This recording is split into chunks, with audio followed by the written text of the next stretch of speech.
and you may find yourself up late alone in the dark with a pissed off wife and an ungrateful kid. And you may say to yourself, my God, how did I get here? And everyone's in a pool. We're doing Talking Heads right now. And in a pool tonight. Pool boy, hit that intro now. Everybody pool.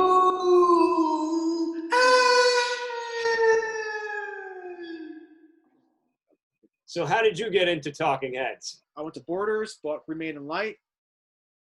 I was at my grandmother's apartment in Yonkers, and it was me and my sister, and we were listening to the radio. Yes, the radio. The song Psycho Killer came on. I was a little kid. I did not know the song. I didn't know anything about it. It just came on, and me and my sister thought it was the funniest shit ever. We just could not stop laughing because of the lyrics. Everyone knows they were part of the CBGBs punk scene in New York. CBGGs! CBGGs in the late 1970s New York. And then they work with Brian Eno and have 3 critically acclaimed albums. And then they had some commercial success, or a lot of commercial success, with the album Speaking in Tongues and the accompanying concert movie Stop Making Sense. Jonathan Demme, who would go on to win Oscars for Silence of the Lambs, he directed it. It's one of the most fun concert movies of all time. If you haven't seen it, just see it. The presentation is awesome. They have all kinds of touring musicians from P-Funk with them. It's a great time. It's you'll dance, you'll sing along, you'll have fun, and you'll smile. The first time I ever saw that was at Purchase College. I was visiting a friend, and somebody had it on DVD in their dorm room, and they moved all their furniture out. So it was just a barren room outside of a projector, and they projected the film on the wall. I'd never seen it before, and this was the best way to come into contact with Stop Making Sense. It just became a dance party. Like the whole place, unknowingly, not knowing what they walked into for this party, it was almost like an experiment somebody just laid out, like, let's see what happens when we play Stop Making Sense. And it was a beautiful thing. One of the best parties I've ever been to this day, because it just happened very naturally, and everyone got into it, and it's such a fun band and such fun content. It was just David Byrne singing Psycho Killer with him and the radio. Just grows naturally from there until you get towards about the middle of the show, and there's just a full-on ensemble with all these great additions. So by this point, 1986, for True Stories, David Byrne went big, literally. He went from a big suit to a big production. He wrote the movie, he directed a movie, and he put out an album. They put out an album. It was a soundtrack, but the band Talking Heads, only the 4 original members, put out an album of the songs that are in the movie. And so we are going to review the album that the Talking Heads did, not the soundtrack, not the movie of John Goodman. Very quickly about the movie, any memories of it? It's basically David Byrne's take on Americana. It's David Lynch in his lighter sense. It's these quirky stories about these unique characters you'll meet in everyday America and small town America. And yeah, that's a good way to put it. Yeah, it's David Lynch light. David Lynch without Dennis Hopper. This is like a great up-tempo rock and roll song with a little bit of punk influence in it. Well constructed. And I also like the guitar solo. It's kind of funny because half of it, all that weird noise he's doing, it's influential. Adrian Belew, who played on all the guitar and Remain in Light. So maybe they got some influence from him. I love it. I work out to it. It's a great opening track. It's going to be kind of a quintessentially fun Talking Heads song, even if the lyrics are somewhat about consumerism and growing up in America with just products. Tinder, Bumble, all these like dating apps and everything. We try to market and promote ourselves in social media. So in a literal sense, it is love for sale. We're also busy, always attached to our phones, and it's basically we have to product ourselves and market ourselves to other people. We don't have time to date in a traditional sense. So yeah, it's love for sale. Look at me. I'm buff. I'm on this diet. I like this thing. I'm with all my friends. Here, click swipe right, swipe left. Do this. Give me the superstar. I love me. Love me. Love me. Love me. Love me. Won't you just love me. My heart's for sale, my love's for sale. Nobody loves me, it's true. Nobody loves me, not you. And you know what I call that, Mike?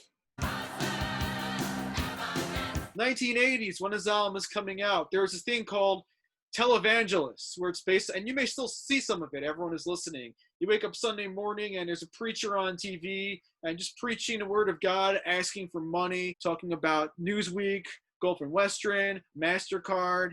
And there's a line in here too I like where they say, well, I hope you're happy with what you've made in the land of the free and a home of the brave. So once again, kind of criticizing and satirizing commercialism and also religion. I love this track because like I just love the groove of it. It's funky, the gospel thing, and it's another track I could listen to all day long. Just a fun, wacky pace. Just a really wacky pace to this that makes it move quite a bit, and it definitely could fit in right with the Stop Making Sense tour. It has the soul. They bring the Burt Cross Choir in. It's like that Blues Brothers scene where they visit the church where James Brown is doing the is the preacher, and by the end of it, they do these ridiculous, outlandish flips and car flips. If you've seen the Blues Brothers, and some of the flips from that scene, you could imagine yourself doing those when you get into this song. And you know what that is, Mike? What's with the whole thing about 80s and like island music, whether it's reggae or the Caribbean? We saw this a lot with artists like Paul Simon and Peter Gabriel. They take various world sounds and incorporate it into their music. That's where the Talking Heads went here. More commercialism. I keep hammering at home. Commercialism.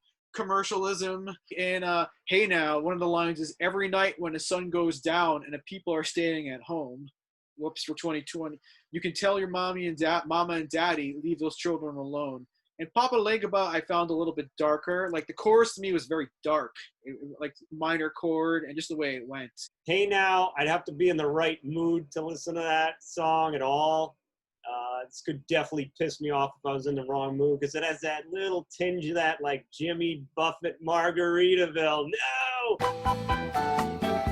This Papa Legba track reminds me a lot of the solo music that Burns started to get into. And I've really tried with a lot of his solo music. Some is good here and there, but it's never really been able to catch me. This is just a straight up 80s rock pop song, or pop rock. It kind of sums up the project. Honestly, the only question I had is the lyrics. I had no idea what the hell he was talking about. And you know what that is to me, Tim? I've heard it say it's a child just observing and analyzing people around him. Sesame Street ass lyrics. I'm wearing fur pajamas. I ride a hot potato.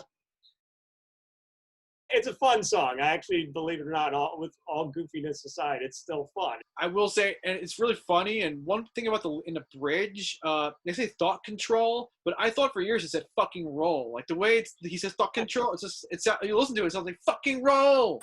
Fucking roll.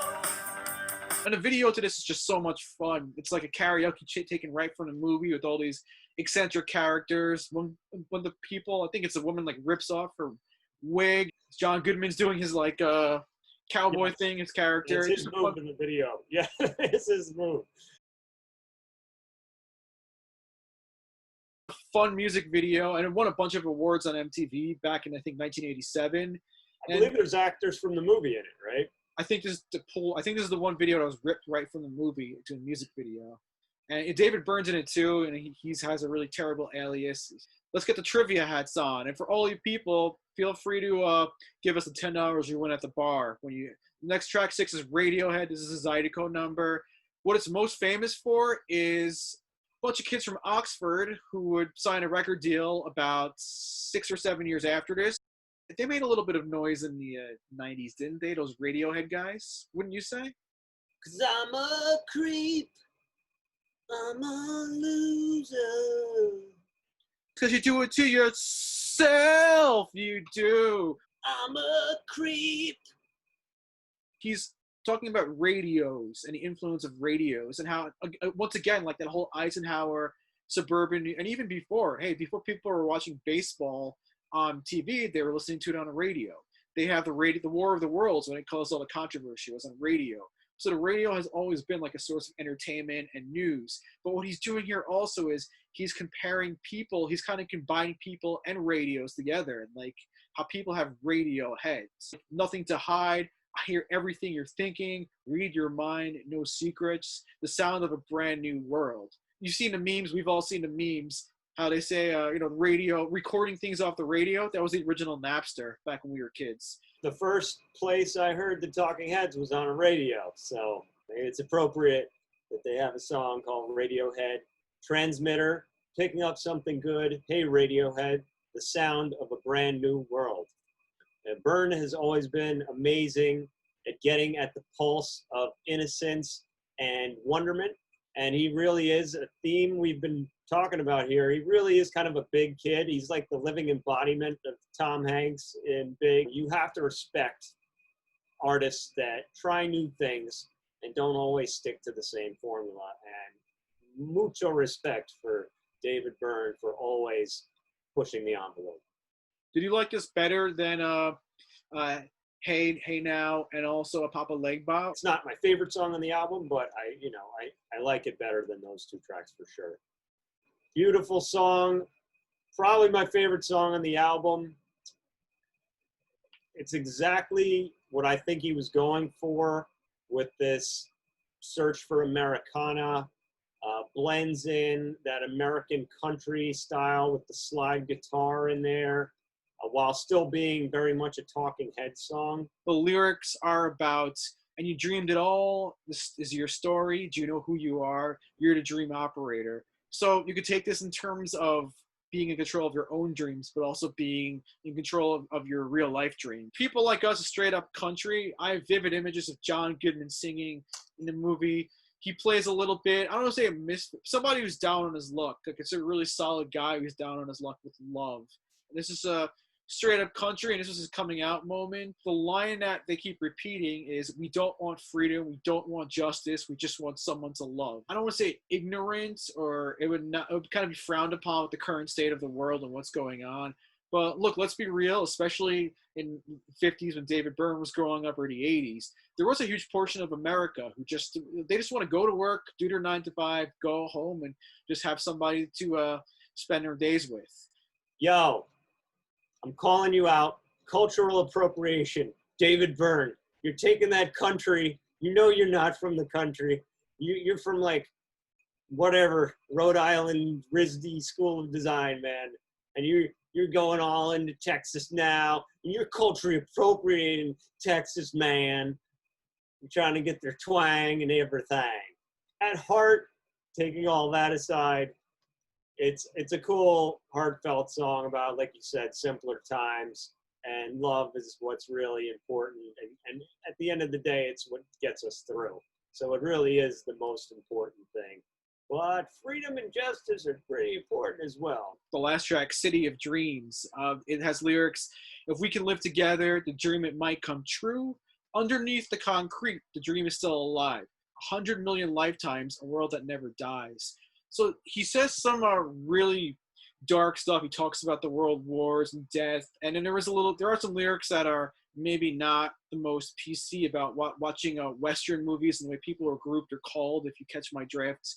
We're one world. It's we're connected. These are all cities of dreams, essentially. We have to find a way to live together, put our differences aside, and work towards progress. I think it's fine, but it's a little too. This is the one track that's a little too clean and too boring. It sounds like department store music to me, but I see what they were going for the purposes of ending on a positive note. I saw that he tried to bring in the Native American element in track 4, where it didn't, with the Native American style chanting, where it didn't really work so much on that track. I thought it was a little better placed here at the end in terms of how it played in this track. It's nice to give a shout out to that part of Middle America's history, because that is where Native Americans historically were still having a stronghold as Europeans started coming in and invading. Like the last stronghold for Native Americans was Middle America and the West.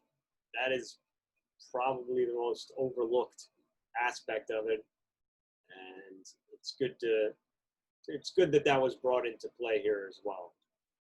There is a recording that came out eventually of the actors and actresses performing these tracks, so feel free to hunt it down on Amazon, Spotify, YouTube, wherever. But that's the True Stories album in a nutshell. So a new thing we're going to start doing, we did it with our first baseball stadium review.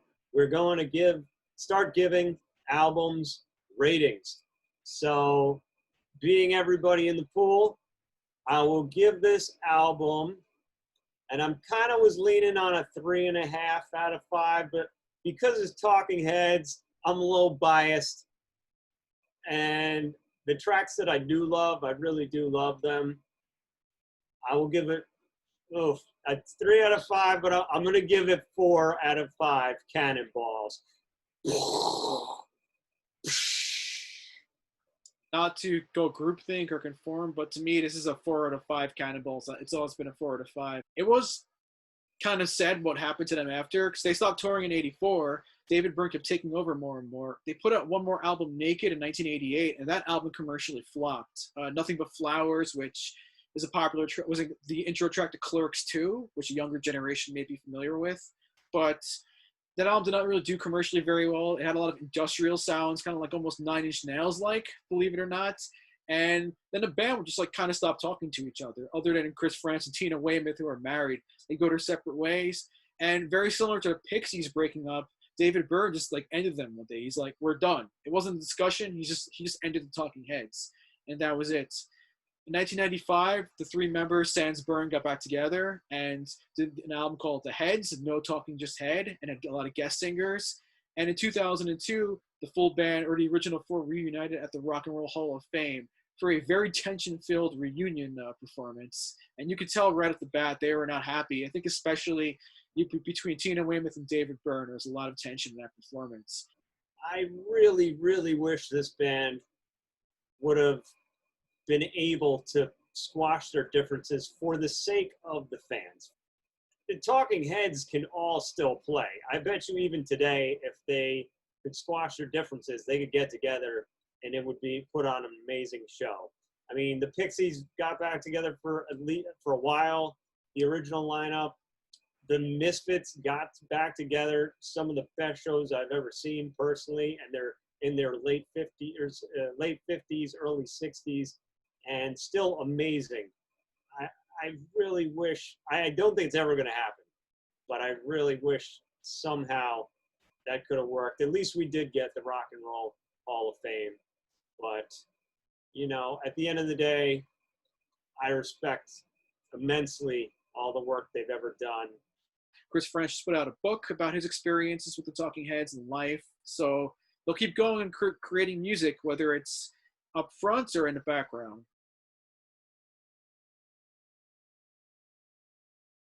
I had to go work the other day, and the air conditioning, the car's starting to go, and I'm like, damn, man, I wish I could wear a pair of shorts to work. The ladies are allowed to wear skirts. They're allowed to wear sandals. That's cool. I respect you, ladies.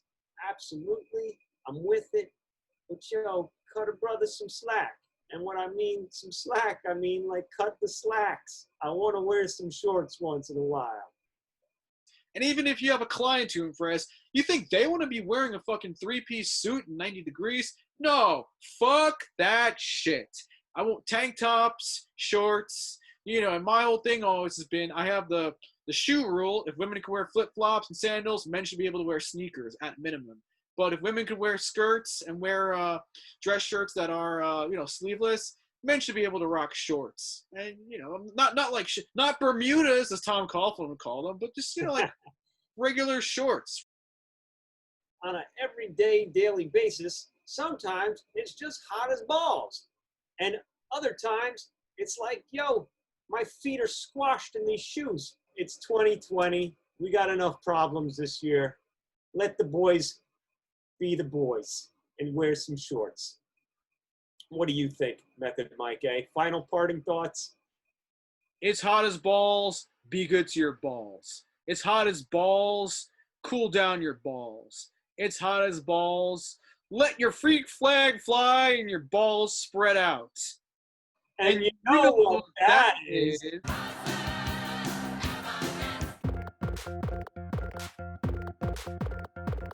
Everybody in the pool. Everybody in the pool. Everybody in the pool. Everybody in the pool. Everybody in the pool.